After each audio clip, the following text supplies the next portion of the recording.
लोकेश जी, गुरुदेव आपके चरणों में कोटि कोटि प्रणाम। गुरुदेव, मेरे मन में कुछ भाव आते थे, परंतु आपकी आज्ञा याद आती थी कि नाम जप और आज्ञा पालन करो तो गुरु के पास ही हो। परंतु गुरुदेव, कुछ दिन पहले एक एकांतिक वार्तालाप में आपने किन्हीं साधक के प्रश्न के उत्तर में कहा कि हमारी नजरों में रहो, आते जाते रहो। जब हम देखेंगे कि ये सेवा में है तो तुम्हारे ऊपर हम शासन करेंगे, कि हम तुम्हारी गलतियों को प्रकाशित बताकर तुम्हें ठीक मार्ग पर चलाएंगे। गुरुदेव, मेरे मन में हमेशा ये भाव आते हैं कि आप मुझ पर शासन करके अपनी आज्ञा में चलाएं। दूर रहकर मुझे ये पूर्ण रूप से संभव प्रतीत नहीं होता। कृपया मार्गदर्शन करें। नहीं, अगर गुरु को मनुष्य समझोगे तो ये बात है। अगर गुरु को परमात्मा तत्व मानोगे तो अखंड मंडलाकारम व्याप्तमेन चराचरम। तुम जहां हो वही तुम्हारा गुरुदेव आसपास तुम्हें देख रहा है, तुम्हारी रक्षा कर रहा है, तुम्हारे हृदय में बैठा है, तुम्हारे बाहर बैठा हुआ है।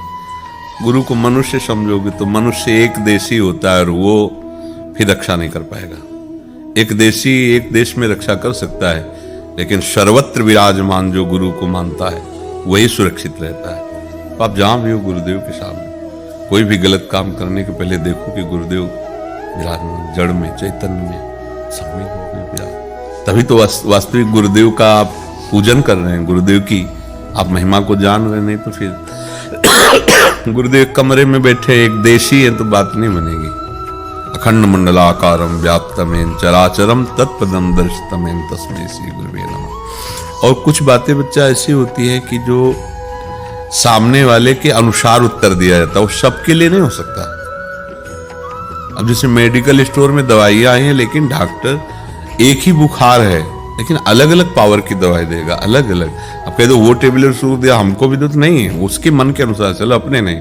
ऐसे मानो किसी उपासक को देख रहे हैं, उस समय अंदर स्फुरणा हो रही, ऐसा ही इसको उपदेश देना है। अब वो सार्वजनिक नहीं होगा, केवल उस व्यक्ति की अवस्था स्थिति के कारण उसको उपदेश दिया जाता है। ये बात समझ। जैसे हम तो मान लो प्रश्नकर्ता की स्थिति देखकर कहते हैं जरूरी नहीं कि आप तिलक लगाइए, जरूरी नहीं कि आप कंठ बांधिए। अगर परिवार में विरोध होता है, झगड़ा होता है, मत कीजिए, राधा राधा बोलिए। अब ये सिद्धांत तो नहीं हो गया ना, ये पर्सनल उसके लिए उपदेश, उसकी परिस्थिति के कारण उपदेश है। ऐसे कई उपदेश होते हैं जो परिस्थिति के कारण उसके लिए केवल होते हैं, सार्वजनिक नहीं होते। तो ऐसे प्रश्न अगर अपने दिमाग में आए तो उत्तर ले लेना चाहिए। हमें देखना है हमारे योग्य क्या है, हमारे लिए क्या आदेश है। उसके लिए ऐसा आदेश तो ऐसा तो नहीं कि उसके जैसा ही मेरे को आदेश है।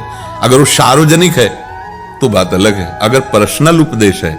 अब यहां सार्वजनिक उत्तर कम, पर्सनल उत्तर होते हैं। जैसे आप प्रश्न कर रहे हैं तो आपकी तरफ देखा, आपकी स्थिति क्या है, आपकी भावना क्या है, उसके अनुसार उत्तर। वहां जो बोलते हो सार्वजनिक बोलते हैं। सत्संग हो रहा है, किसी का प्रश्न नहीं, वो सार्वजनिक है, सबका बराबर अधिकार है, उसको ग्रहण करो।